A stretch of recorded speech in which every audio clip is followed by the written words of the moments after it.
ঈদের কেনাকাটা করতে বসুন্ধরা শপিং মলে ভিড় বাড়ছে ক্রেতার, সেই খবর রাখছেন রাব্বি আল রাহিদ। রাব্বি, কেমন জমেছে ঈদের কেনাকাটা এবং দাম নিয়ে কোনো ক্রেতারা অভিযোগ করছেন কিনা একটু জানাবেন।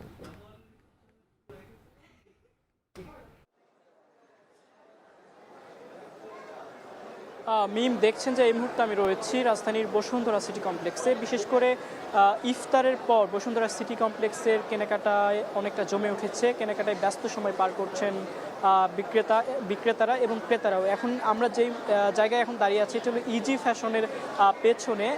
ইজি ফ্যাশন একটি ব্র্যান্ড এবং এই ব্র্যান্ডের যেসব রয়েছে তার মধ্যে একটি রয়েছিল বসুন্ধরা সিটি কমপ্লেক্স এবং এখানে যেসব পণ্যগুলো রয়েছে সেসব পণ্যের মধ্যে পাঞ্জাবি, শার্ট, টি শার্ট বা পাজামা থেকে শুরু করে আরও অন্যান্য বিভিন্ন ধরনের কাপড় রয়েছে। এর মধ্যে যদি আমি আপনাকে বলি যে প্যান্টের ক্ষেত্রে গ্যাভারিং যে প্যান্টটি রয়েছে সেই প্যান্টটি 1900 থেকে 2400 টাকার মধ্যে এবং নর্মালি জিন্সের যে প্যান্টটি রয়েছে সেই প্যান্টটি প্রায় 2800 থেকে 3200 টাকার মধ্যে এবং শার্টের কথা যদি বলি তাহলে শার্ট মোটামুটি 1500 থেকে 2000 টাকার মধ্যে এখানে বিক্রি হচ্ছে। এর মধ্যে ক্যাজুয়ালটা বিক্রি হচ্ছে 1600 থেকে 2200 এবং ফর্মালটি বিক্রি হচ্ছে মোটামুটি 2400 থেকে 2800 টাকার মধ্যে।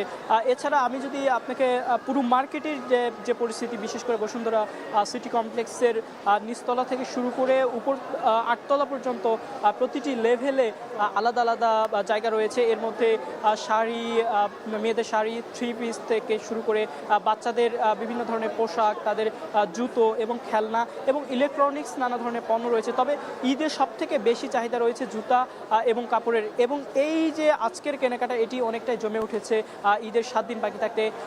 মিম, এই ছিল রাজধানীর বসুন্ধরা সিটি কমপ্লেক্স থেকে ঈদ বাজারের সর্বশেষ পরিস্থিতি। সরাসরি আমাদের সঙ্গে যুক্ত হয়েছিলেন রাব্বি আল রাহিদ।